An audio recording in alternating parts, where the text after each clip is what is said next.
Ya, Pak Don Bosco, Salamun. Halo. Terima kasih ya, Pak. Iya, Suaranya. selamat malam. Oh, malam. Oke. Baik, kita akan mulai ya, Pak Salamun ya. Silakan.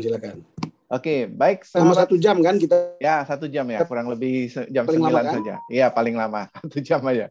Oke, baik. Jadwal Bapak memang saya tahu sibuk malam gini. semua. Baik, sahabat-sahabat Gema Kebijaksanaan, senang Pak Don sekali Bosco, hari ini Salamun. kita bisa berjumpa kembali satu malam yang indah hari ini, yang luar biasa karena kita kedatangan satu tamu yang sangat luar biasa. Beliau ini memang begitu luar biasa, sibuk, dan saya tahu beliau juga sulit juga nih ya untuk, jadi hari ini kalau beliau bisa hadir ini suatu kesempatan yang langka gitu ya. Dan saya ucapkan terima kasih atas kesempatannya Pak Don Bosco Salamun. Sama-sama. Ya, dan semuanya juga salam sehat semuanya. Ya, saya akan bicarakan mungkin CV dulu nih ya, siapa pembicara kita hari ini. Ini memang beliau lahir di NTT di Bonda Manggarai ya, tahun 58, 21 April. Ini pas ulang tahunnya Kartini ini, Pak. Iya, betul. Ya, menikah dengan 3 orang anak, rumah di Cibubur sana ya, dan kantor di Metro TV, dan riwayat pendidikan SD SMP ada di Manggarai di NTT. Oke. Sebentar, saya jadi hilang ininya. Kena kehapus. Oke, di SD dan SMP-nya ada di Manggarai, dan kuliah SD, SMP, SMA ya ada di NTT sana, dan kuliah di Brawijaya bagian hukum, lulus, dan ini yang luar biasa pengalaman pekerjaan beliau yang sudah beliau lakukan. Pertama berkarir sebagai reporter di Harian Prioritas yang akhirnya dibredel pada tahun 87 oleh penguasa. Lalu kemudian sebagai reporter majalah Vista, Harian Media Indonesia, Harian Gala Bandung, produser eksekutif liputan 6 SCTV itu di tahun 98, dan sebagai manajer pemberitaan SCTV liputan 6 SCTV mulai dari tahun 2000 sampai sekarang sebagai media trainer pencitraan media khususnya televisi bagi kelompok yang top eksekutif. Dan ini panjang sekali nih riwayatnya Pak Salamun ini.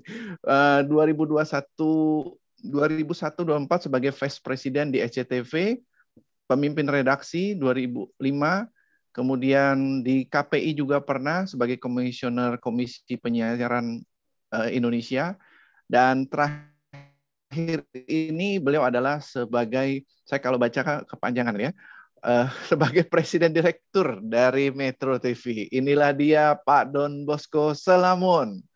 Oke, terima kasih Pak Don Bosco Sama-sama Pak Hari, Salamun. sama-sama. Selamat malam. Oke, baik. Terima kasih. Hari ini kita akan berbincang-bincang untuk bisa memberikan inspirasi, nilai-nilai ya kepada sahabat-sahabat dari Gema Kebijaksanaan. Bagaimana bisa Bapak membangun karir yang begitu luar biasa. Nah, mungkin pertanyaan saya yang pertama gitu, kira-kira Pak Salamun ya, bisa ceritakan Pak, bagaimana mungkin bagi kehidupan Bapak dari masa kecil, waktu Bapak mulai ada, terus kemudian bisa bermimpi apa pada saat itu Pak, hari ini. Kita biar dengar dulu gitu Pak. Mungkin agak terputus suaranya tadi sedikit Pak Hari. Suara terputus. Pertanyaannya gimana? Pertanyaannya gini. Jadi kira-kira waktu dari masa kecil Bapak itu kehidupan Bapak seperti apa sih gitu kan? Bapak datang dari tempat yang sangat jauh nih, NTT gitu ya. Iya, betul. Pernah waktu itu sekolah atau pernah bermimpi apa, bercita-cita apa gitu? Kita mau tahu dari kecil Bapak gimana itu sampai sekarang nanti. Iya, cita-cita kecil saya itu menjadi kepala desa. Karena ayah saya itu kepala desa, dan saya kagum sekali ketika dia menyelesaikan persoalan-persoalan atau mengadili perkara yang terjadi di antara masyarakat desa. Saya lihat orang-orang mendengarnya. Saya pikir satu saat saya harus seperti bapak saya menjadi kepala desa. Karena itu ketika SMP dan SMA saya sangat berminat untuk membaca buku-buku sosiologi, terutama sosiologi pedesaan. Dan bahkan dulu saya begitu tamat SMA, kepinginnya itu masuk sekolah Akademi Pembangunan Masyarakat Desa di Jogja. Cuman sampai mau tes di UGM, Tetapi sampai di Bali dikasih tahu bahwa semua formulir di UGM sudah habis. Ya udah, saya jadilah ke Malang gitu. Ke Malang itu pas hari terakhir pendaftaran, lalu kemudian diterima di Fakultas Hukum Universitas Brawijaya. Jadi karena ketika kepepet Fakultas gitu. Hukum kita sudah tidak tahu cita-citanya itu jadi apa. Jadi hakim, apakah jadi lawyer dan seterusnya. Saya nggak pernah berpikir begitu. Saya masih tetap berpikir pulang menjadi kepala desa. Dan ternyata jalan hidup itu berubah karena setelah saya tamat,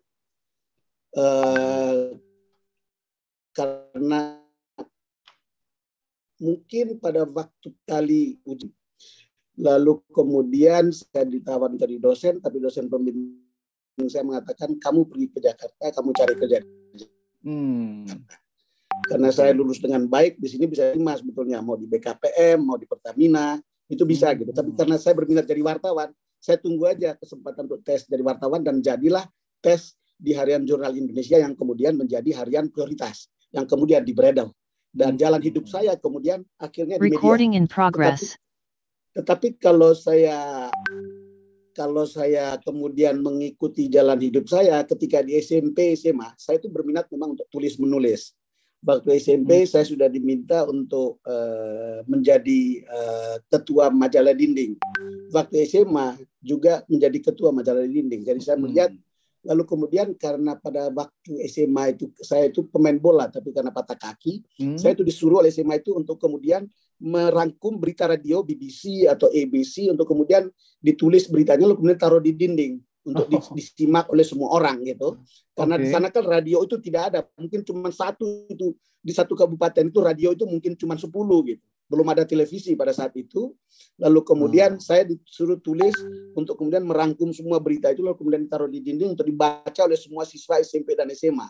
Jadi dengan begitu saya terbiasa 5W 1H, dan pada akhirnya saya merasa pekerjaan saya ya mungkin memang sudah diarahkan untuk menjadi jurnalis begitu. Itu kira-kira. Oke, baik. Wah, luar biasa sekali kalau begitu ya, riwayat hidup. Jadi waktu Bapak tadinya mau belajar jadi di kepemerintahan, mau menjadi kepala desa, karena formulir habis, jadi kepepet, akhirnya masuk ke hukum gitu ya, Pak Salamun? Iya, tidak ada jurusan sosiologi di Universitas Brawijaya. Yang ada itu hanya ada di UGM. Karena itu ya saya pilih ya udah Fakultas Hukum saja. Lalu kemudian pikir-pikir jadi apa? Ya udah. Kebetulan dosen pembimbing saya itu bilang, udah bos kamu ke Jakarta aja, nggak usah jadi dosen di sini. Ya udah, mungkin dia melihat saya punya kemampuan, ya udah fight untuk tes menjadi jurnalis di Harian Jurnal Indonesia yang kemudian jadi harian prioritas itu. Beruntung bahwa kemudian kita ketemu yang namanya Bang Surya Paloh.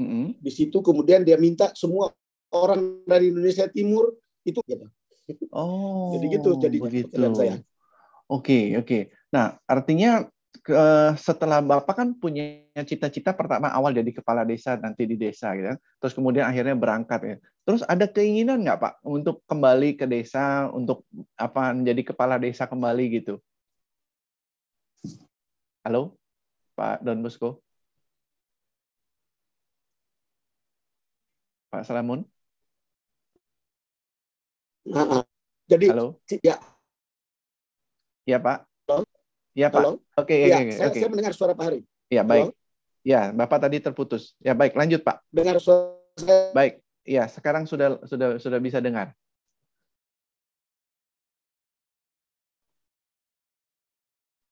Halo ya. Oke, putus-putus ya Pak. Oke, terputus lah ya. Oke, baiklah, ini teknologi ya seperti ini ya Bapak Ibu, teman-teman. Sinyal memang kelihatannya kadang-kadang mengganggu lah ya. Lagi seru-serunya ini ya. Oke, kita tunggu sebentar, mungkin Pak Salamun sebentar lagi akan masuk kembali.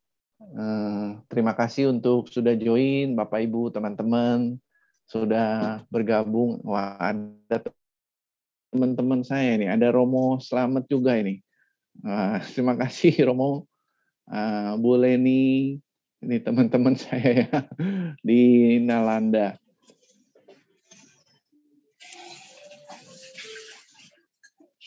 Mana masih nggak kedengeran suaranya ya? Masih nggak kedengeran suaranya ya? Lagi terputus. Iya. Pak Hari sudah Ya. dengar suara saya? Oh, oke. Ya, baik. Sudah sambung lagi kembali. Ya, baik, Pak Donoso. Pak Hari sudah dengar suara saya. Tadi Ya, pertanyaannya sudah. kan, Ya, sudah dengar, sudah. Recording in progress. Ya. Tadi pertanyaannya kan jadi kepala desa yang tidak jadi kan? Iya, artinya kenapa Bapak setelah akhirnya kan sudah berkarir nih ke Jakarta kan? Terus pernah kepikir lagi nggak, kan dulu mimpinya Bapak itu maunya jadi di kepala desa ngikutin orang tua. Nah, terus kok bagaimana gitu ceritanya, Pak? Ya, itu menjadi menarik, Pak Hari. Bahkan menjadi sangat paradoks. Jadi hidup saya dulu yang ingin di desa dan menjadi kepala desa, ternyata pekerjaan ini mengantar saya untuk keliling seluruh Indonesia dan bahkan keliling hampir 3/4 dunia ini. Jadi pekerjaan saya sebagai jurnalis karena pekerjaan lalu kemudian kemana-mana, ke kota-kota besar, berbagai belahan dunia, ke beberapa benua datang, lalu kemudian ke seluruh Indonesia juga datang. Jadi memang menjadi sangat berlawanan dengan cita-cita saya dulu yang kemudian hanya di seputar desa, justru sekarang menjadi warga global gitu. Jadi warga global, jadi warga nasional, warga regional. Jadi memang ini menjadi sesuatu yang unik, yang di luar dari pikiran dan di luar dari perkiraan saya begitu, Pak. Oke. Jadi akhirnya di situ Bapak menguburkan cita-cita, jadi sekarang jadi menyenangi dengan jadi wartawan, begitu ya, Pak Donoso? Iya, pekerjaan wartawan itu sangat menyenangkan dan ini selalu ada gium begini, Pak Hari. Tidak banyak pekerjaan yang membuat kita ediktif, yang membuat kita ketagihan. Katanya pekerjaan yang membuat orang ketagihan itu pertama peneliti, jadi researcher. Jadi dia teliti sampai dapat. Mereka itu ada di laboratorium dan seterusnya. Kedua katanya wartawan. Wartawan itu juga pekerjaan yang sangat membuat kita ediktif. Itu seperti kalau merokok itu susah berhenti. Sama seperti katanya kalau orang minum itu juga susah berhenti. Jadi pekerjaan jurnalis itu adalah salah satu pekerjaan yang membuat orang ketagihan. Makanya kalau misalnya ada orang yang tidak berbakat di situ dan tidak merasa ketagihan dengan pekerjaan itu, dia harus mundur, harus minggir. Jadi pekerjaan ini harus betul-betul membuat kita merasa bahwa saya itu ketagihan. Mulai dari jenis pekerjaan yang kecil atau peristiwa kecil sampai yang besar, kita tuh ketagihan untuk mencari tahu, mendalami, mengumpulkan informasi, lalu kemudian ada semacam kebanggaan atau happiness ketika kita menyampaikan itu ke masyarakat. Apalagi kalau dengan informasi itu masyarakat bisa mengambil sikap benar, mengambil sikap baik, mengambil sikap bijaksana karena informasi yang kita sampaikan atau fakta itu bisa dibuat menjadi bagian dari publik untuk mengambil kesimpulan. Tapi kita selalu menginginkan orang harus belajar dari fakta itu sesuatu yang baik, sesuatu yang berpengaruh ke arah yang lebih baik untuk mereka sendiri, untuk masyarakat dan untuk masyarakat yang lebih luas gitu. Baik. Wah, hebat, luar biasa ini. Ini kan kadang-kadang orang bilang begini, Pak Salamon. Ini barangkali kita bisa pengen tahu nih ya. Orang bilang katanya kalau berprofesi sebagai wartawan itu boleh dibilang tuh ya pekerjaan yang istilahnya nggak ada ini gitu, agak kecil gitu. Artinya ya nggak bisa hasilnya pun nggak seberapa gitu. Cari sana, cari sini. Bahkan cari berita mesti sampai malam larut berbuat berita dan sebagainya gitu. Gimana itu Pak Salamon melewati itu semua? Sampai kalau tidak salah saya lihat CV Bapak ini 11 tahun di sebagai reporter ini. Ya. Pak Hari, ini pertanyaan yang menarik dan penting. Memang jangan pernah bermimpi dan berpikir menjadi wartawan itu jadi kaya. Kira-kira begitu. Jangan pernah berpikir dan bermimpi bahwa itu jadi kaya. Tetapi buatlah ekspektasi bahwa saya bisa hidup pas-pasan. Tidak susah kali, tapi juga tidak kaya, gitu kira-kira. Tetapi kan di situ itu kan selalu ada, ini kan pekerjaan profesional ya. Sebagai profesional, dia juga mengikuti hukum-hukum profesi. Kalau kemampuanmu hebat, kalau kita punya kemampuan yang luar biasa, kita punya talenta yang luar biasa, kita juga akan dapatkan imbalan yang luar biasa sebetulnya. Jadi ini logika profesional saja begitu untuk melihat bahwa tidak ada alasan juga untuk mengatakan bahwa pekerjaan ini begitu susah, begitu sederhana. Jadi itu sama seperti profesi-profesi lain. Orang guru itu juga mungkin tidak bisa kaya. Tapi guru itu kan macam-macam tingkat profesionalismenya. Betul. Kalau dosen juga kan selalu dibilang begitu. Tapi dosen itu kan ada yang bisa sampai guru besar, kira-kira gitu, dengan jaminan yang lebih baik. Nah, kalau wartawan tadi tidak kaya, tetapi secara profesional, sekarang kan ada media-media baru yang tumbuh. Betul. Ada media-media baru, apakah itu sosial media, lalu kemudian dulu cetak kan, lalu cetak sekarang daring, lalu kemudian televisi. Itu dunia profesional, yang dunia kreativitas yang juga dibayar mahal. Jadi sebetulnya tidak lagi diasumsikan bahwa pekerjaan ini adalah pekerjaan bagi orang yang mau susah-susah. Pasti semua pekerjaan itu ada urusan susahnya dan ada urusan kerja kerasnya. Betul. Tetapi betul, ya. Ini pertama kita puas karena ini bukan saja soal bisnis, tapi ini soal ideal, soal cita-cita, soal kebajikan, soal mendidik masyarakat, soal membuat masyarakat bisa lebih baik. Jadi itu hal-hal yang nampaknya idealis. Tapi juga sekarang media itu kan entitas industri. Sebagai entitas industri, dia juga cari untung, dia juga berbisnis, dia juga dan kalau dia bagus, otomatis juga kita akan mendapatkan jaminan hidup yang bagus gitu. Sepengalaman saya, teman-teman di cetak itu ada yang bagus, kemudian di televisi juga bagus, dan sekarang di media-media baru juga banyak sekali yang bagus gitu. Itu sebetulnya tergantung seberapa kuat kita mendeliver quality kepada publik. Seberapa kuat kita membuat tim terutama yang membuat outputnya bagus dan dipercaya oleh publik. Karena ini pekerjaan komunikasi dan main cost-nya adalah kepercayaan. Karena ini pekerjaan ngomong, menulis, dan seterusnya. Main cost-nya adalah trust dari penonton, trust dari publik, trust dari pembaca, dan trust itu kita juga dijamin hidup lebih baik. Sekarang wartawan-wartawan televisi bagus-bagus selerinya. Wartawan-wartawan terutama dengan media-media yang bagus pasti di atas standar dan pasti oke lah begitu kira-kira Pak Hari. Oh, oke. Nah, mungkin satu hal yang ini kan karir itu kan begini Pak. Kalau dia sudah cocok, senang, Bapak seperti Bapak ini kan sudah senang dari sebagai reporter. Tiba-tiba sekarang Bapak masuk ke dalam suatu media TV gitu kan. Ya meskipun agak sedikit pemberitaan, tetapi sudah beda bidang sebetulnya. Betul. Kira-kira nih Pak, pengen tahu nih, apa yang melatar belakangi sehingga mempengaruhi jalan hidup Bapak merubah ke situ Pak? Kira-kira gimana? Kalau tadi Bapak bilang jadi reporter nggak bisa kaya, apa Bapak lihat di TV bisa kaya ya Pak? Hari ini begini, saya kira setiap kehidupan kita itu selalu kita alami moment of truth. Jadi ada sejumlah momentum yang kita sadar atau tidak ketika kita lihat kembali ke belakang, ini momen entah beberapa detik, entah beberapa menit, entah beberapa hari, ternyata itu mengubah hidup saya. Dan itu ternyata membawa saya pada situasi seperti saya sekarang ini. Andai kata tidak ada peristiwa itu dulu, saya tidak seperti sekarang. Misalnya begini, saya menjadi jurnalis dan terlatih karena saya ketika main bola patah kaki saya.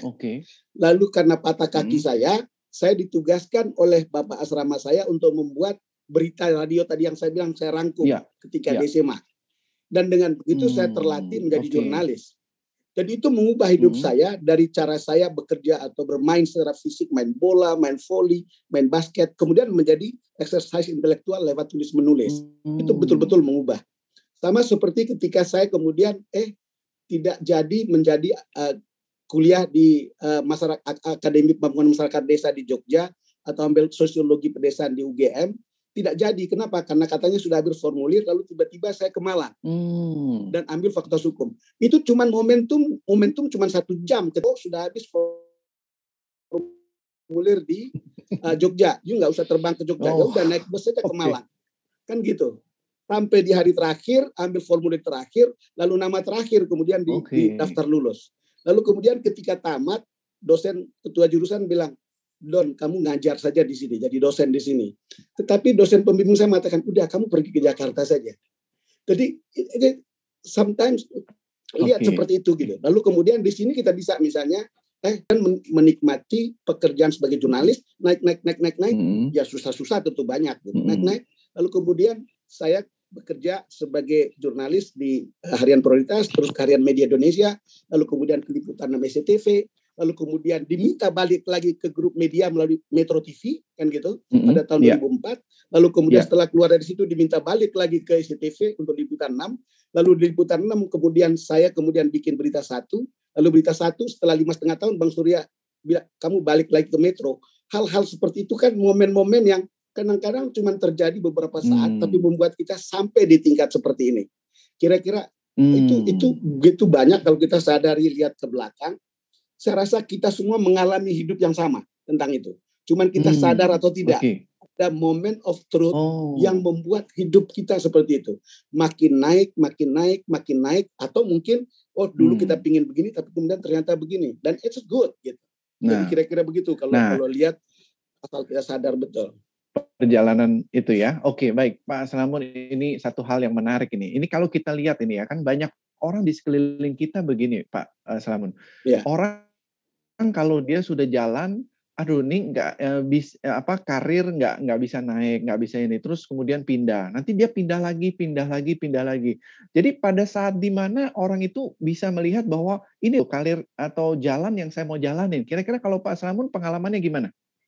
Saya juga termasuk orang yang sebetulnya diajak, cuman beruntung aja. Misalnya saya hanya satu-satunya lamaran saya itu adalah ketika masuk ke tempat Bang Surya untuk harian prioritas dulu. Setelah itu saya kemudian diminta oleh teman di SCTV untuk ikut bangun liputan 6. Lalu kemudian pada tahun 2004 saya diajak balik untuk ke Metro TV pas tsunami. Lalu kemudian setelah itu tahun 2009 saya diajak balik lagi ke liputan 6. Setelah tahun 2009, 2,5 tahun di sana saya diajak oleh Lipo atau Pak James Suryadi untuk bikin berita 1. Setelah 5,5 tahun di situ diajak lagi ke Metro TV untuk kita punya urusan begini. Jadi sebetulnya kalau lihat seperti ini ya, tadi sampai saya lupa pertanyaannya. Jadi sebetulnya kalau kita lihat pekerjaan itu, kan ini kan pekerjaan jenis yang sama sebetulnya. Jadi saya pindah, tetapi pekerjaannya sama. Jadi sebetulnya ibarat pindah ruang atau pindah rumah sebetulnya. Tapi the job is there. Job kontennya sama gitu. Cuman dengan begitu kan selalu ada perbaikan, misalnya dari salary dan seterusnya atau fasilitas. Tapi bukan itu yang paling penting. Tetapi kita selalu bisa memberi warna pada tempat-tempat yang baru. Kita selalu bisa memberi pengaruh. Kita selalu bisa bersama tim membuat DNA output media yang kita anggap paling bagus untuk kepentingan bersama. Jadi sebetulnya itu adalah situasinya. Sehingga misalnya begini, saya ketika di media Indonesia kita tahu sebagai tim, anggota tim kita tahu kita kasih DNA seperti ini. Bang Surya memberikan visi seperti ini, kita terjemahkan begini. Ketika di liputan 6 kita tahu ada keinginan seperti ini, kita bikin visinya begini karena ini publik inginnya begini. Sama juga seperti di berita 1 kita bikin berdasarkan visi yang kita dengar. Kelihatannya Lipo itu pingin medianya begini gitu. Kita lihat ini kita kalau begitu kita kembangkan visi ini untuk kemudian menjadi dalam bentuk media yang betul-betul bagus. Sama juga dengan Metro begitu. Jadi kalau lihat seperti itu pekerjaannya sebetulnya sama. Ini hanya pindah rumah. Nah sekarang memang kalau kita lihat ya, kan pekerjaan kecuali kalau saya pindah misalnya dari jurnalis menjadi akuntan itu beda atau dari jurnalis menjadi profesi advokat gitu. Itu sesuatu yang beda. Tapi kalau lihat yang begini persis anak-anak sekarang anak-anak milenial kan sering pindah-pindah. Anak saya juga sering pindah tapi pekerjaannya sama. Dia legal and compliance ya di beberapa tempat cepat sekali. Ini cuma pindah tempat sih sebetulnya tapi job kontennya sama gitu. Gitu. Nah sekarang baik. Menarik sekali ini. Saya mau tanya nih, kira-kira kalau lihat ini riwayatnya Pak Slamun ini, Pak Don Bosco ini kan kelihatannya mulus gitu. Apakah selama perjalanan hidup Bapak ini ada mengalami suatu kendala, kesulitan atau kegagalan atau bagaimana itu Pak? Kalau lihat jalannya hidup ini.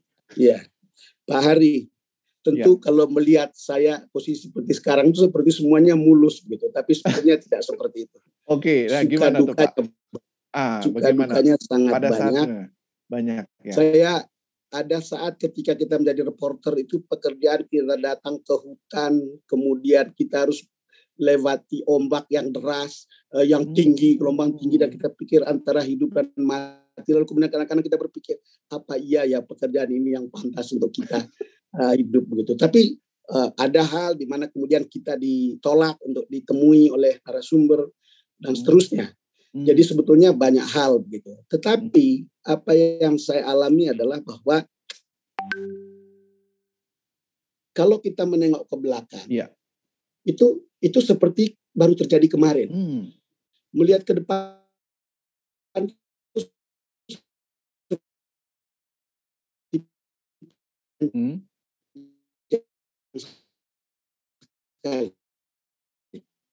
dan kemudian ada sejumlah momentum. Saya ini mungkin orang yang beruntung. Kenapa? Kan menurut saya kekuatan saya itu adalah kekuatan pada tim. Saya tidak pernah mengatakan bahwa kalau ini Metro bagus atau Berita Satu bagus atau liputan STP bagus, itu karena saya. Itu sebetulnya kerja tim. Siapapun yang klaim bahwa itu kerjanya atau dia bilang ini saya, itu pasti sebuah penipuan terhadap sebuah kerja tim begitu. Dan kalau ada anggota tim yang begitu, itu bukan saja merusak, tapi kita layak untuk tidak mempercayainya. Tetapi kerja tim itu yang kemudian membuat kita outputnya seperti itu. Saya mungkin beruntung, kenapa? Karena saya pimpinannya. Tim yang bekerja, saya mungkin terlihat punya nama di situ, seolah-olah saya gitu.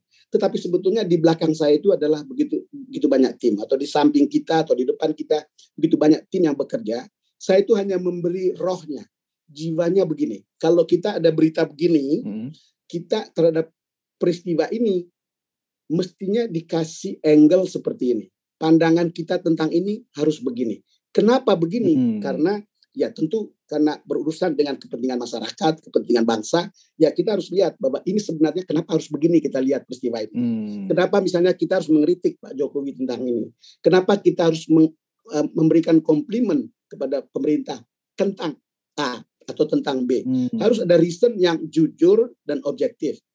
Sekali lagi, kita tidak boleh membuat informasi yang kita sampaikan ke publik itu bias. Dan itu adalah saya termasuk orang yang kuat untuk membawa tim ke sana. Dan pekerjaan tim itu kemudian mungkin karena saya pimpinannya, lalu dibilang, itu kerjanya si Don.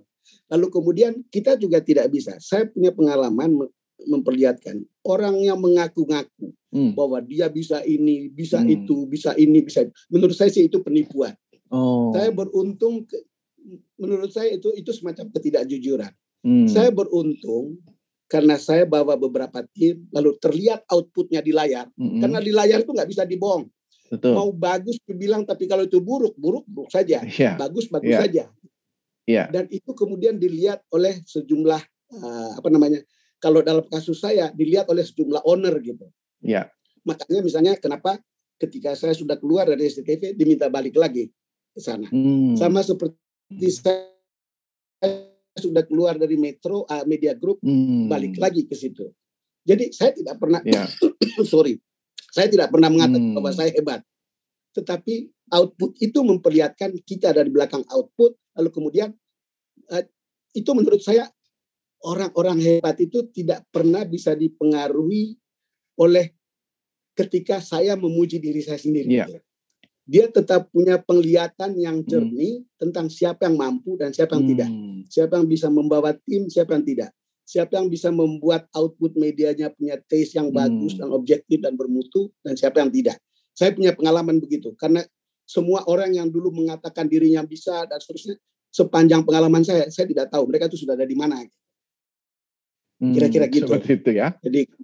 Jadi jangan pernah mengklaim bahwa pekerjaan media itu jangan pernah mengklaim bahwa itu pekerjaan dirimu sendiri atau diri saya sendiri. Tidak boleh pernah. Itu banyak ratusan orang yang ada di belakang, ratusan orang yang ada di depan, ratusan orang yang ada di samping yang membuat kalau ada nonton Metro TV ya seperti itu gitu. Jadi bukan karena saya, gitu. Bukan karena seseorang saja gitu. Iya, jadi teamwork yang penting juga ya Pak Slamet ya. Teamwork. Jadi setiap kali kita bicara tentang output media, yang harus kita bicarakan adalah tim. Dan tim yang kemudian kita tahu bisa bekerja untuk menghasilkan seperti apa yang direncanakan. Apa yang secara ideal, apa yang digagas, secara bisnis, apa yang digagas, dan tim bekerja. Dan tim bekerja sama. Oke. Suaranya terputus-putus. Oke, baik. Nah, Baik, Pak Slamun. Ini Pak Slamun, Pak Danuskowo bisa dengar jelas suara saya? Halo, bisa dengar ya, Pak? Saya dengar ya. Oke, baik. Ini ada satu pertanyaan dari chat yang masuk. Ini pertanyaannya begini, Pak Slamun. Apakah berita itu selalu merupakan data primer atau memungkinkan data sekunder? Jika menggunakan data sekunder, bagaimana melakukan verifikasinya untuk menghindari hoaks? Ya, jelas, Pak. Selalu pada dasarnya berita itu harus bersumber pada sumber primer. Jangan sumber sekunder. Kalau sumber sekunder, dia harus memverifikasi juga beberapa kali. Jadi tidak cukup sekali untuk melihat itu. Kalau jangan begitu, sumber primer pun harus kita verifikasi. Dan itu yang membuat pekerjaan ini menjadi lebih bermartabat, tapi juga lebih susah, tetapi juga lebih bisa mendapatkan kepercayaan publik atau kepercayaan penonton. Setiap berita yang dilepas begitu saja tanpa cek dan dicek, tanpa verifikasi, juga orang akan rasa, saya menonton apa ini kok nggak enak, saya ragu apa ini benar dan seterusnya. Itu terasa ketika kita lihat gitu. Misalnya begini, kami di Metro TV misalnya, kita itu harus menjadi simbol kredibilitas, simbol trust. Jadi ketika begitu banyak orang berisik dan kemudian ketika begitu ada sejumlah teman media yang begitu gaduh, ya kita tidak akan ikut seperti itu. Kenapa? Bagi kita yang paling penting itu adalah bukan tren you buat gaduh untuk hari ini banyak penonton, tetapi tren untuk selalu memegang kepercayaan atau selalu bisa dipercaya oleh publik. Dan itu harus menjadi sumber yang dari sumber pertama dan sumber sekunder. Sumber sekunder itu tentu data ya, ada data yang kemudian data yang harus juga valid gitu kira-kira Pak Hari. Baik. Nah ini juga menyambung jawaban Pak Slamun ya. Ada pertanyaan yang nyangkut lagi. Mereka bilang ada yang menanyakan begini Pak Slamun, bagaimana wartawan bisa menjaga netralitas berita? Karena beberapa pemilik stasiun TV adalah ketua atau orang partai. Nah, apakah mungkin dari Pak Slamun pernah dititipkan pesan tertentu oleh pemilik TV selama kerja di berbagai media TV? Kira-kira gimana Pak Slamun? Jadi gini, kita selalu menghindari kata netral. Kira-kira begitu. Lebih baik kita menggunakan kata objektif. Atau kata atau sikap imparsial. Untuk beberapa hal kita diizinkan untuk berpihak. Jika itu untuk kepentingan bersama. Untuk beberapa hal value ketika misalnya pemilik punya gagasan atau politik seperti ini, kita harus mempertimbangkannya. Kalau itu memang baik untuk publik, silakan dikembangkan. Artinya apa Pak Hari? Kita itu harus independen ketika kita memilih untuk tidak independen sekalipun. Paham ya? Ketika kita mengatakan saya tidak independen, gitu, saya lebih mendukung pemerintahan Jokowi. Tapi pilihan itu adalah pilihan yang independen. Paham? Kenapa? Because there is so many reasons why. Gitu. Kenapa kita harus mendukung? Kenapa kita tidak setuju dengan itu? Itu namanya preferensi. Media itu tidak hidup di ruang hampa. Itu juga yang terjadi di Amerika. Misalnya CNN pasti berbeda dengan Fox. Kenapa? Itu soal pilihan. Nah, pilihan mana yang paling bagus? Pilihan yang mana yang paling sesuai dengan value yang kita punya? Tidak ada hal yang jelek ketika misalnya kita ada di pemerintah nih, misalnya gitu. Tetapi kita tetap kritik nih. Tapi apa bedanya? Kritik kalau dia oppose, dia maki-maki dan keras-keras boleh gitu. Kalau kita bersama pemerintah misalnya, kita kritik ini kayak menegur teman. Menegur teman nih, lu jangan gitu dong. Jadi hal seperti itu. Misalnya kita juga ada urusan politiknya. Ya udah, kita lakukan pekerjaan itu berdasarkan pertimbangan rasionalitas dan objektivitas. Dan dengan demikian kita boleh mengambil keberpihakan untuk beberapa hal tertentu gitu. Kenapa? Pokoknya reasonnya yang penting. Dan kita akan diuji oleh publik, diuji oleh penonton. Ada orang yang pasti marah, saya nggak suka nonton itu. Tetapi ada juga yang kemudian terbukti, the choice is there. Ternyata pilihannya benar gitu. Kan ini kan kita harus memilih mana yang lebih baik. di antara dua yang baik, ada satu yang kira-kira 0,1 lebih baik, kira-kira gitu. Itu soal pilihan-pilihan aja gitu, untuk kemudian publik bisa memilih. Kita memberikan referensi, kita memberikan pengetahuan, kita memberikan informasi, kita memberi perspektif, lalu kemudian kita membiarkan penonton untuk mengambil kesimpulan dan mengambil sikap terhadap peristiwa atau terhadap perspektif kita. Kita selalu percaya penonton itu pintar. Kita selalu percaya penonton itu adalah raja yang bisa memilih. Kalau mereka tahu bahwa misalnya ada stasiun itu berafiliasi dengan partai politik tertentu, pasti dia tahu gitu. Tetapi kan dia juga bisa lihat di mana benarnya dan di mana salahnya. Di mana dia bisa setuju, di mana dia tidak bisa setuju. Atau di mana dia pura-pura tidak setuju dan di mana dia pura-pura melawan. Kira-kira begitu saja. Jadi pengalaman saya mengatakan menggambarkan Pak Hari atau sampai pada kesimpulan bahwa penonton kita tidak hidup di ruang hampa juga. Mereka juga punya pengetahuan yang baik, mereka juga paham tentang situasi, kemudian mereka juga punya penilaian sendiri, punya opini sendiri, dan kita tidak bisa mendikte mereka. Poin kita adalah berlomba untuk memberikan visi terbaik yang kemudian bisa menjadi pilihan mereka. Pilihan sebagai alternatif, pilihan sikap untuk kemudian, ya tentu kita berpikir kan tidak mungkin ada niat jahat kan. Pilihan untuk sesuatu yang baik, kira-kira gitu. Baik. Nah, luar biasa gitu ya Pak ya. Nah, saya mau kembali ke dalam perjalanan hidup Bapak ini karena ini kan banyak orang yang suka berpikir begini, saya ini orang kampung, saya orang dari desa, mana mungkin lah bisa sukses gitu kan. Nah, ketika tadi Bapak cerita bahwa dalam pergumulan Bapak mengalami kesulitan antara hidup bisa mati, apa saya menjalankan ini benar atau tidak, apa yang membuat Bapak akhirnya terus bisa bertahan dan kemudian terus mau menjalankan ini, Pak? Kira-kira itu kan pergumulan batin tuh, Pak.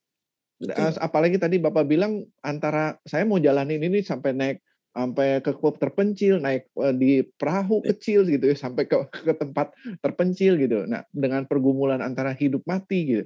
Apa yang bisa membuat Bapak itu jadi bertahan, Pak, di situ? Iya, Pak Hari. Tadi saya bilang pekerjaan ini membuat ketagihan. Jadi itu adiktif. Pekerjaan ini adiktif. Ya. Hari ini saya betul-betul merasa letih, capek, dan merasa seperti semua yang saya kerjakan itu sia-sia gitu. Tetapi ketika saya besok tidak melakukan pekerjaan itu, ada sesuatu yang membuat saya itu ditagih gitu. Wake up. You harus, jangan bisa ini, karena kan pekerjaan ini kan penuh persaingan, Pak Ari. Bersaing siapa yang akan lebih unggul dalam berita, bersaing siapa lebih cepat, bersaing siapa bisa lebih untung, bersaing siapa yang akan lebih berpengaruh.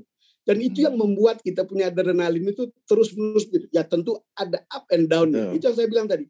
Ada hal yang membuat kita bertanya, apa iya ya pekerjaan ini pekerjaan yang cocok untuk saya. Kita tidur. Pada waktu weekend kita istirahat. Kok nggak enak juga istirahat begini ya. Lebih baik saya kerja deh. Lebih baik saya kemana gitu. Kongko-kongko dengan politisi di mana gitu. Atau kongko-kongko dengan ekonom mana gitu. Atau saya lebih baik temanin di mana ada polisi yang lagi kejar berita kriminal gitu. Kita duduk di situ sambil jalan. Jadi it is like ini ada stresnya karena pekerjaan ini penuh tekanan. Tetapi ada juga kayak it is like playing game gitu. Jadi gimana ya?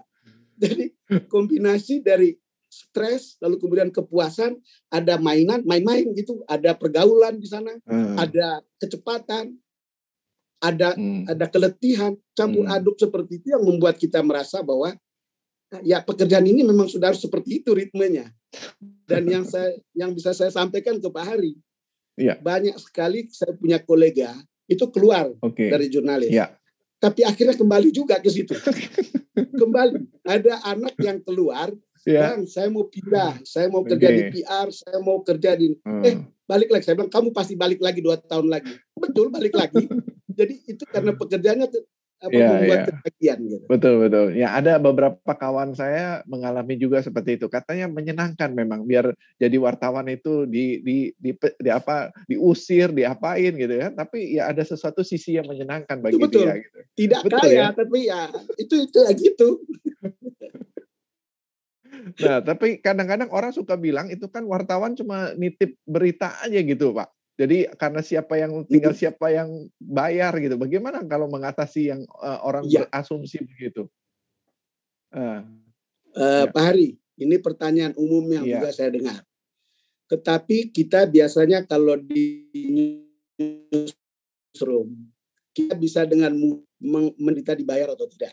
Jadi sebetulnya kita tahu dari susunan kalimat, terus even satu kata aja kita udah ini pasti dibayar. Kira-kira gitu. Dan kami di Metro itu nggak boleh terima dia itu harus terima amplop atau apa gitu. Maksud saya media yang seperti itu yang terima berita karena dibayar itu akan ketahuan, itu ditinggalin oleh penonton. Itu akan terlihat ini kalau berita dibayar kita harus kasih tahu ke publik bahwa ini adalah advertorial gitu. Kalau ini ada informasi ya kita bisa packaging, tetapi informasi ini mungkin dibayar tapi juga ada nilai informatifnya. Jadi intinya kalau kita membuat berita karena semua atau banyak berita karena dibayar, itu juga tidak akan ada penonton atau tidak akan ada pembacanya. Jadi jangan pikir Pak Hari misalnya kasih oke deh masuk situ saya mau bayar gitu.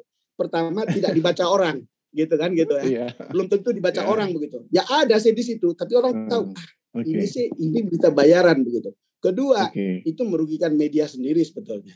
Jadi tapi betul banyak sekali wartawan yang saya tahu entah bagaimana gitu, ada yang jadi pemeras, ada yang suka cari amplop. Ya. Itu juga. Ya, betul. Ya. Membuat. Ya. Dan jurnalistik itu bukan menjadi broadcaster sebetulnya. Iya, betul. Jadi itu juga hal yang seperti itu. Nah, kalau sekarang kira-kira begini, Pak. Ada pertanyaan begini. Kadang-kadang kan di dalam kita mau memberikan berita itu bisa jadi karena ada pesanan tertentu, tapi itu menyangkut masalah hati nurani kita gitu. Tapi itu pesanan gitu loh dari atas atau sesuatu orang yang kuasa. Kira-kira selama pengalaman hidup Bapak ini bagaimana mengatasi hal ini begitu Pak? Apa yang Bapak kira-kira lakukan itu?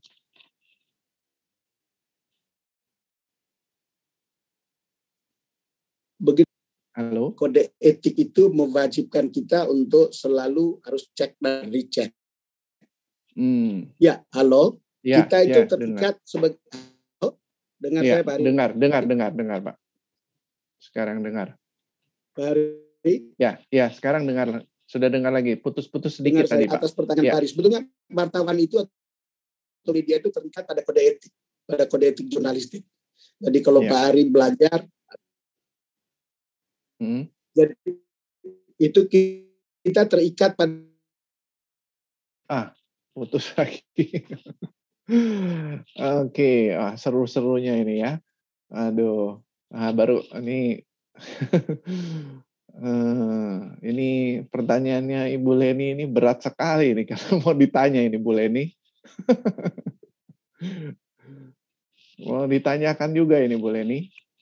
Mumpung ada orang. Aduh, ini pesan-pesannya saya nyinggung-nyinggung sedikit ya.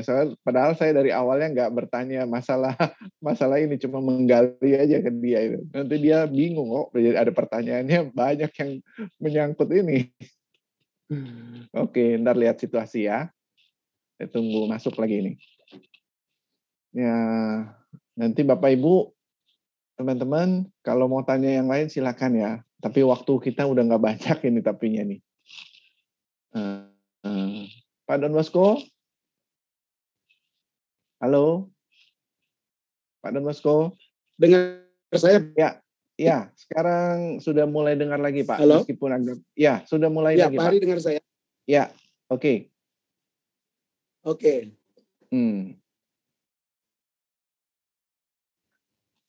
Dengar? Ya, suaranya agak putus-putus saja, Pak. Pak Hari? Ya, putus-putus tadi, Pak. Oke. Ya, jadi, sekarang. Ya. Putus lagi. Ampun deh. Signalnya jelek banget ya, Pak, malam ini. Iya. Padahal dia itu Metro TV di sana pakai sinyalnya harusnya lebih bagus dari saya ini. Mungkin dia bukan dari Metro TV kali, dari rumah. Oh iya, bisa jadi barangkali. Tapi belakang background-nya Metro TV atau mungkin di rumah dipasang background-nya kali ya. Iya. Bisa jadi. Saya rumahnya di Citra Grand situ, jadi di Cibubur, mungkin daerah yang agak ini kali. Udah dengar saya Pak Hari? Ya Pak Danusko, sudah Pak. Di mana Bapak? Halo? Ya, saya sudah bisa didengar. Sudah ya, Pak. Oke, halo? silakan lanjut Pak. Ya, baik. Bapak di kantor ya, atau tadi di kan rumah? Pertanyaan tentang berita. Saya di rumah. Baik. Baru sampai. Okay. Baru sampai. Baik. Oke, baik. Ya, jadi gimana Pak mengenai berita? Jadi soal berita titipan tadi itu Pak Hari. Benar. Ya. Berita titipan tadi kan? Ya, benar Pak. Berita titipan itu nggak mungkin lolos begitu saja, karena pada dasarnya media itu terikat di situ. Okay. Kalau kita mengambil berita-berita seperti ini biasanya harus diseleksi dengan baik begitu. Oke, baik. Nah, ini sudah mau menjelang akhir gitu Pak. Saya ingin coba menggali jadi lebih ke perjalanan kehidupan Bapak. Tadi Bapak sudah banyak cerita gitu ya. Jadi saya mau tanya, kira-kira gini Pak, apa sih yang bisa membuat, kalau lihat dari perjalanan hidup Pak Don Bosco ini kan kelihatannya sepertinya gitu beruntung gitu, ketemu ini terus dapat ini gitu ya, akhirnya terus membawa karir Bapak begitu naik. Saya orang yang beruntung saja. Tapi kan kalau tidak ada kerja kerasnya kan nggak mungkin juga gitu Pak. Nah, nggak ada sesuatu yang dihasilkan. Pekerjaan saya bisa dilihat oleh orang-orang. Betul. Gitu. Nah, karena itulah Bapak sehingga terus naik sampai di puncak karir Bapak sendiri. Nah, kalau boleh kira-kira sharing gitu Pak Don Bosco, apa sih yang bisa membuat orang-orang itu sebetulnya menurut Bapak bisa nggak seseorang itu bisa maju di dalam hidupnya? Ada nggak pekerjaan apa yang dia mau lakukan itu Pak? Kira-kira bagaimana Pak? Saya sangat yakin Pak Hari, setiap orang punya kemampuan untuk maju.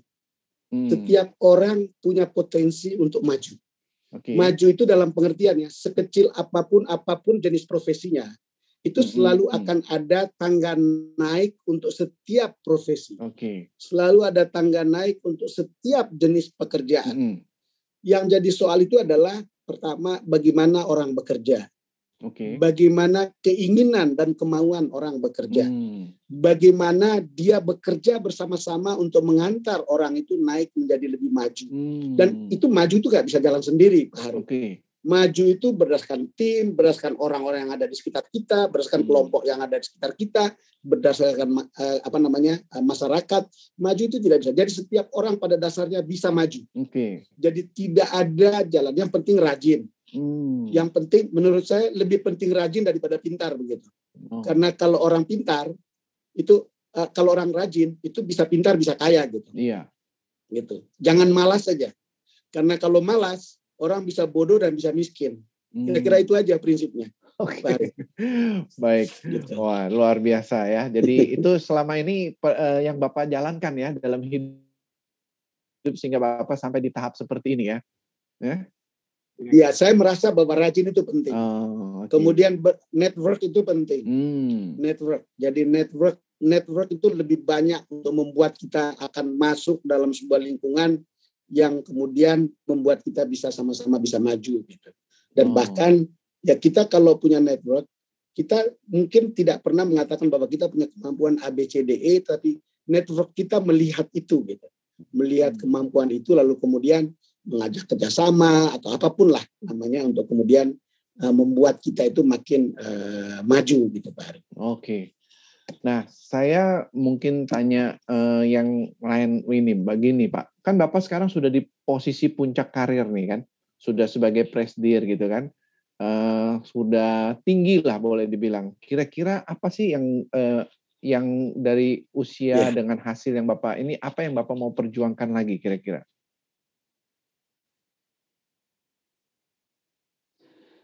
Pak Hari, saya nggak tahu ya, kalau lihat posisi saya mestinya kan saya sudah bisa retire gitu. Kemudian anak-anak saya sudah bisa sekolah gitu. Tetapi saya itu sedang berjuang untuk menjadi orang baik dan tidak baik-baik juga. Saya merasa berusaha untuk berjuang menjadi orang baik. Oke. Setelah saya melihat ke belakang, rapor saya itu untuk berbuat baik itu ternyata sedikit sekali. Dan bahkan mungkin kok saya pikir apa iya ya saya pernah buat baik. Dan saya kagum banget ketika lihat orang berbuat baik kepada orang lain. Sayang pada orang lain, bantu orang lain. Ada yang donor darah berkali-kali, ada orang yang bisa membantu orang miskin. Saya merasa, saya betul-betul menghitung rapor saya ketika sudah sampai di sini nih, apakah saya sudah berbuat baik untuk orang lainnya. Saya hitung-hitung, kok susah ya dapatnya. Kok susah mendaftarnya. Saya juga heran. Jika saya pikir-pikir, ya di usia segini itu sebetulnya sedang fight untuk menjadi orang baik. Saya juga tidak tahu persis soal jadi orang baik itu seperti apa. Ya saya merasa kita jalanin. Ya jadi pertanyaannya Pak Hari itu susah juga. Gitu. Apa yang harus diperjuangkan itu susah. Gitu. Tapi yang ada dalam pikiran saya, ya begini sih mestinya kita harus sudah recognition kita tidak butuh apapun. Dan itu bukan menjadi hal yang penting. Ya tapi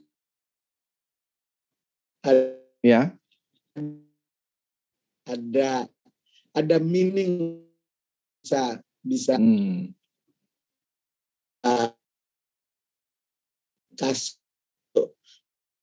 orang masyarakat untuk masyarakat sekitar kita untuk atau untuk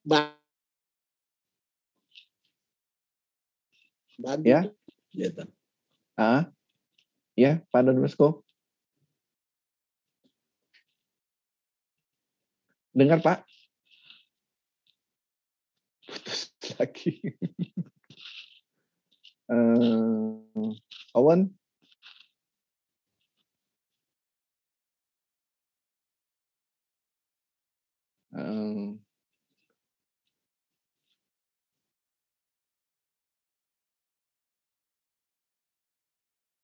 Owen?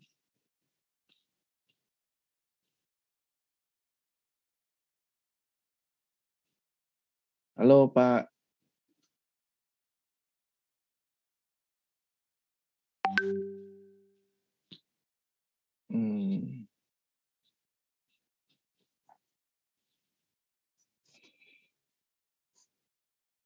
Nah, ini sinyalnya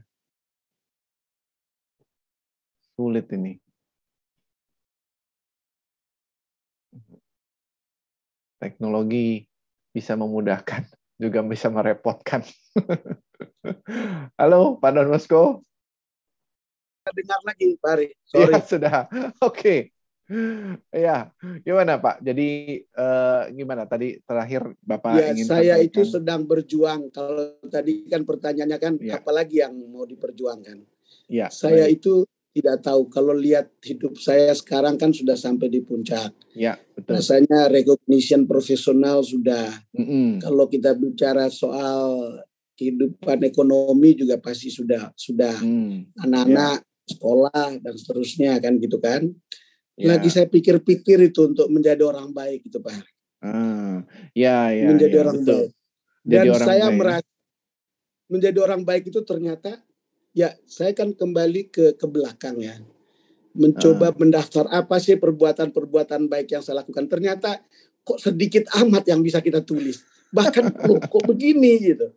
Tiba-tiba sudah umur begini, apa ya? Dan itu saya merasa, aduh, kok sampai di tingkat ini mungkin memang usia saya adalah usia untuk mencari makna.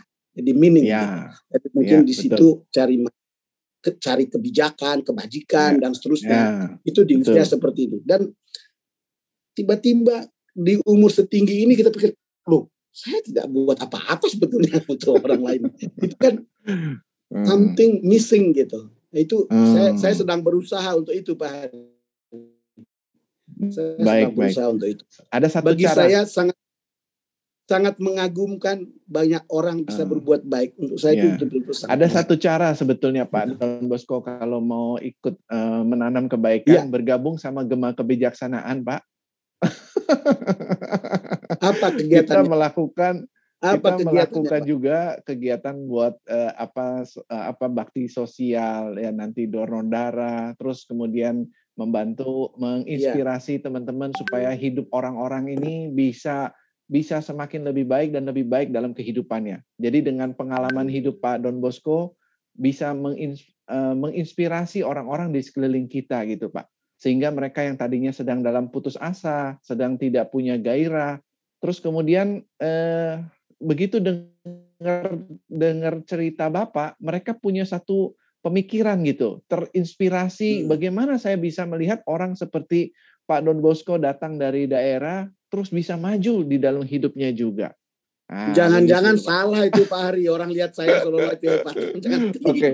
Tapi Oke. I will try. Iya, iya. Bagus itu. Nah, Oke. sekarang saya mau Ya. detik terakhir ini Pak. Udah mau 1 jam kita bicara. Kira-kira Pak, Ya. ada tips nggak apa Pak yang kira-kira bisa disampaikan untuk bisa membantu buat para pendengar, bagaimana mereka bisa menjalani hidup dengan pengalaman Bapak, sehingga membawa kemajuan di dalam kehidupannya Pak? Saya nggak punya kata yang tepat sebetulnya. Saya nggak tahu. Karena setiap orang itu berbeda. Oke, benar. ya. Saya tahu bahwa jalan hidup orang itu berbeda-beda. Tetapi kan hukum dasarnya itu pertama, ya kalau saya selalu bilang rajin saja. Rajin. Dan kalau Anda rajin, lalu kemudian buat output atau kerja profesional yang outputnya itu di atas rata-rata. Karena kalau dia di atas rata-rata, orang itu akan melihat bahwa kita punya sesuatu yang kita tinggalkan. Nasihat John Naisbitt itu bagus. Dia bilang, kalau kita ada dalam sebuah kerumunan, kita itu harus sedikit ada di depan. Tapi jangan terlalu jauh di depan. Atau sedikit ada di belakang, tapi jangan terlalu jauh di belakang. Kenapa? Kalau kita terlalu jauh di depan atau terlalu jauh di belakang, kita itu akan tidak masuk dalam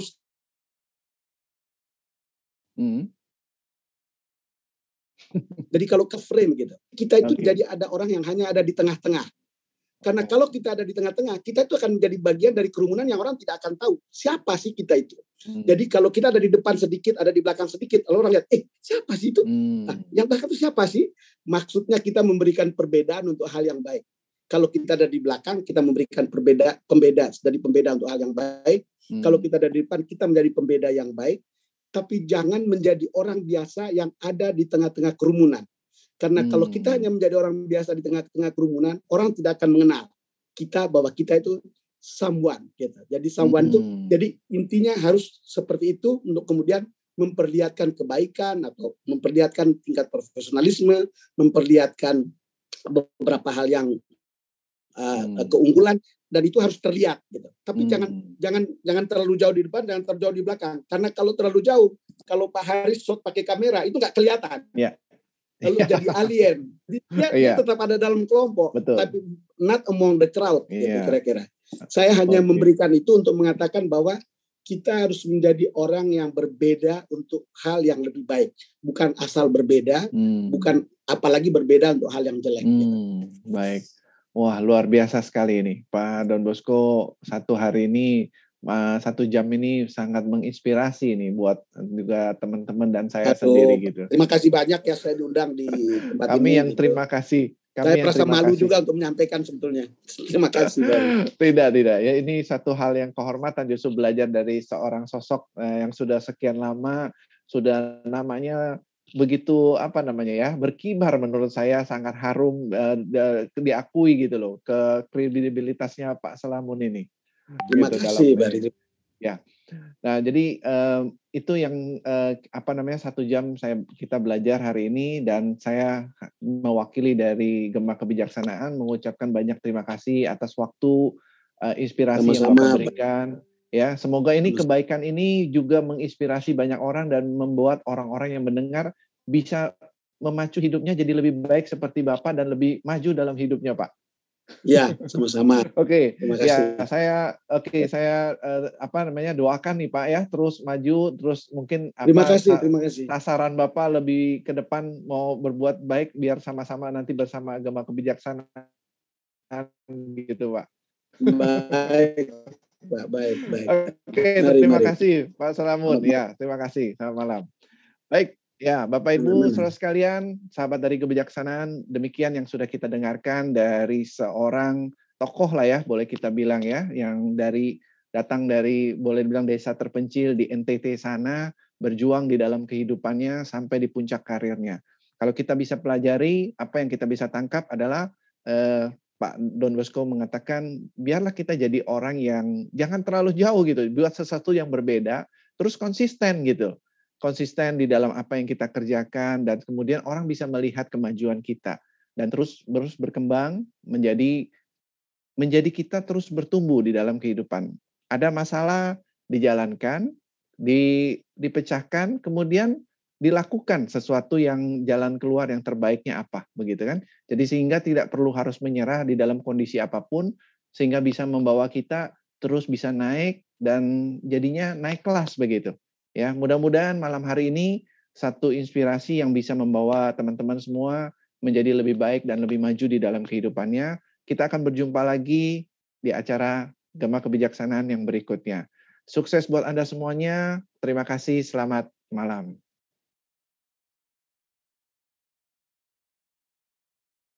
Oke. Baik.